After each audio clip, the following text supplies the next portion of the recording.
In this experiment, we are going to conduct the half wave rectifier with filter and without filter and need to calculate the ripple factor of the both. Now first we are calculating the half wave rectifier without filter. So first rig up the circuit as shown in the figure, and now start connecting the input and output patch probes to the CRO to check the output, means to check the waveform. Now you can see I am showing the input that is connected to the channel 1, which is AC signal. The input AC is a AC signal, and now if I change the channel to the channel 2, you can see the DC half wave DC signal. Still there is a ripple, it is not a pure DC since we have not used the filter, that is capacitor. Now we need to calculate the V peak to peak, since we need to calculate the ripple factor. So to calculate V peak to peak, first if it is in the channel 2, get into channel 1 and start analyzing the input waveform. As you can see that the input waveform is, it's covered around 1.7 positive half and another 1.7 negative half. Therefore the V peak to peak is around 3.4 into voltage per division, that is 34 into 10, it is in 10, so that is 34.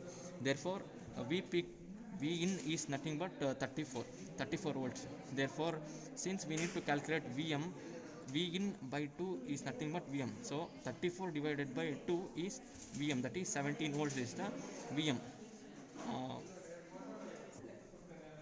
Now you can see the ripple factor formula for without filter.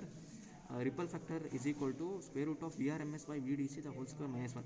So since we need to find the Vrms is nothing but Vm by 2 and Vdc is nothing but Vdc by Vm by pi. So Vm is nothing but V in by 2, that is V peak to peak by 2. As I told, V peak to peak is 34, so that Vm is equal to 17 volts. So Vrms is equal to 17 by 2 and Vdc is equal to 17 by pi. Substitute the both in the ripple factor formula and get the ripple factor for without filter.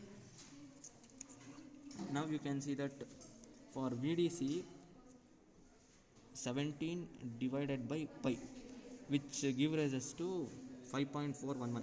You can also calculate it by connecting an DC voltage source in the input of the circuit, so that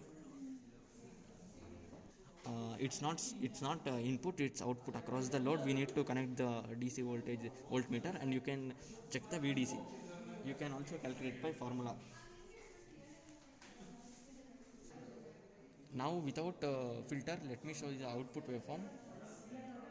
Check, press the dual button, or see, without filter you can see that still there is an AC signal which is so this is half, means it contains one full curve like this. If it is DC, it should have been in a straight line, but it contains some ripple.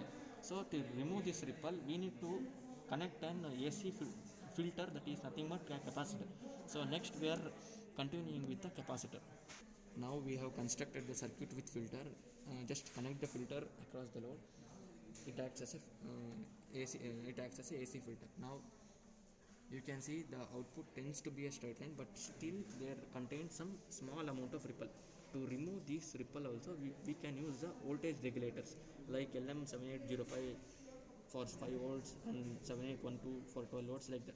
So now to calculate the ripple factor for with filter, the formula is ripple factor is equal to VAC by VDC. We need to note that Vm is same as that of when we calculated without filter. It will be same, it will not change. So now the VDC and VAC will change. VDC is nothing but Vm minus Vr peak to peak by 2 and VAC is equal to Vr peak to peak by 2 root 3. So substitute these two values to the ripple factor formula and you will get the ripple factor. Now to calculate Vr peak to peak is nothing but the distance between the ripple where it is, the ripple is able to see over here from this peak to the base of where it is eliminated. That means we can observe here it is 0.5, approximately around 0.5 into the voltage per division, which is equal to 2 Therefore 0.5 into 2 give rise to 1 volts. So our ripple factor is 1 volt. Sorry, VR peak to peak is 1 volt. VR peak to peak is 1 volt. Therefore continue, you will get the answer.